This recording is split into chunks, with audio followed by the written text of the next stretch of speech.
A typical Saturday for most kids starts with a late breakfast followed by a heavy dose of cartoons. But unlike most kids, 5-year-old Brady Porter and hundreds of other area wrestlers started their weekend on a scale at 7 a.m., followed by a light snack until the moment they've all been waiting for,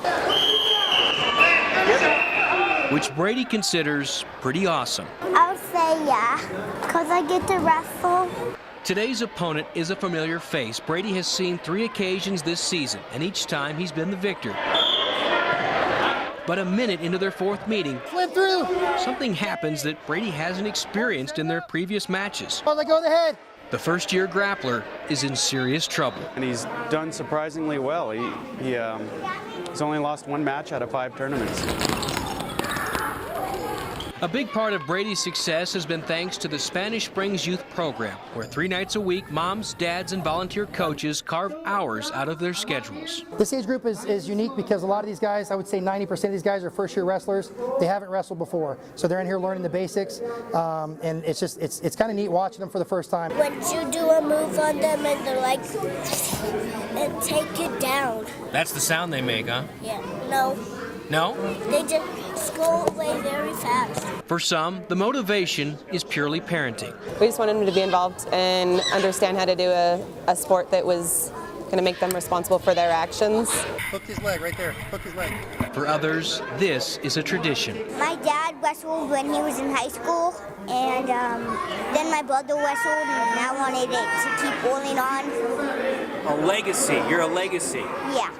Mom's family has wrestled their whole lives, and we thought we'd get him into it this year. You need help? You got it? Each practice begins with warm-ups. From there, wrestlers learn moves and technique, each one with a favorite. The double leg. Double leg? Crawfish cradle. The double leg. You like that double leg? That's popular here. At first, you'd say this young man is crying, but to those familiar with the sport, they'd say he's building character. They cry a little, and we tell them to toughen up, that it's the sport. Losing is a difficult part of it, but it is a part of their learning curve. They have to realize that they have to get back in the room and they have to work harder in order for them to excel. But parents don't have to wait long to see one of the benefits of direction and conditioning. We'd be hard-pressed to get him in bed before 9:30 or 10 o'clock because he just wouldn't want to go to bed.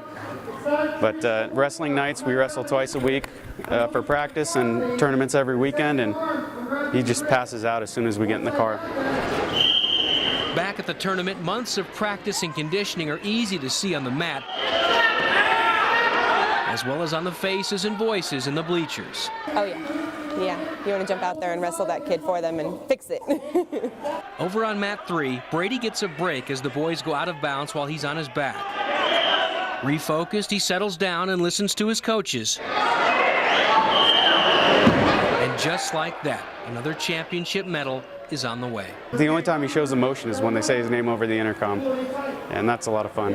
Medals are certainly one thing, but parents say what their kids take away from their time on the mat does a lot more for their life than can be seen around their neck. Wrestling is great because they are responsible for themselves only and their actions. It gets them ready to even be a team player, but it makes them more responsible first for themselves.